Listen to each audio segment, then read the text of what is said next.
People often say melatonin puts them to sleep. Is that the right way to think about it? Or are we starting in the wrong place? The clearest way to explain it is this. Melatonin is a body clock signal. It may help when the issue is circadian timing, like jet lag or a delayed sleep schedule, more than when insomnia has another driver. The root starts with light.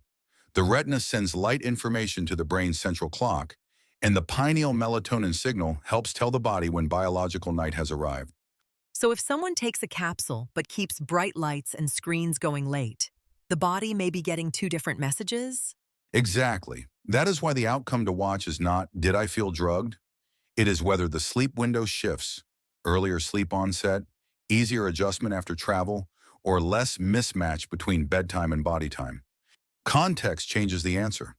The same product can feel useful, irrelevant, or too strong depending on travel direction, bedtime pattern, light exposure, and when it is taken.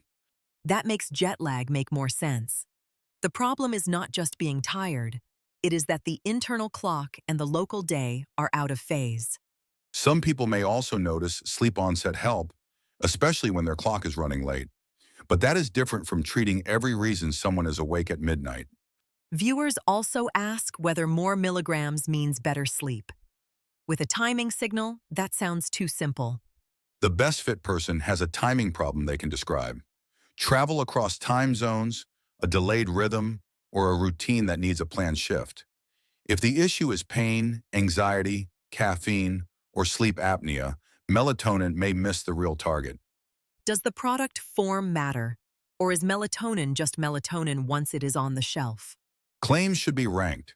Circadian timing and jet lag belong in the clearest box.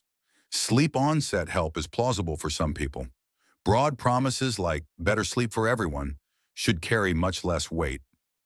If someone tries it for a timing goal, what should they actually watch so they are not just guessing?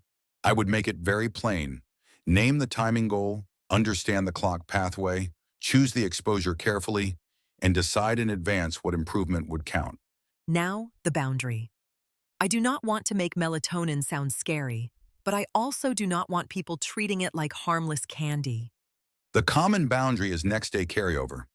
Drowsiness, vivid dreams, or feeling off in the morning can happen. Children, pregnancy, epilepsy, anticoagulants, sedatives, and complex medical conditions need medical guidance.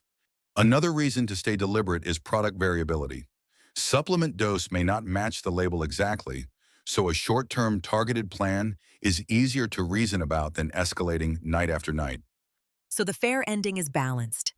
Melatonin can be useful when the target is clock timing, the person can track a real change, and the safety boundary stays in view.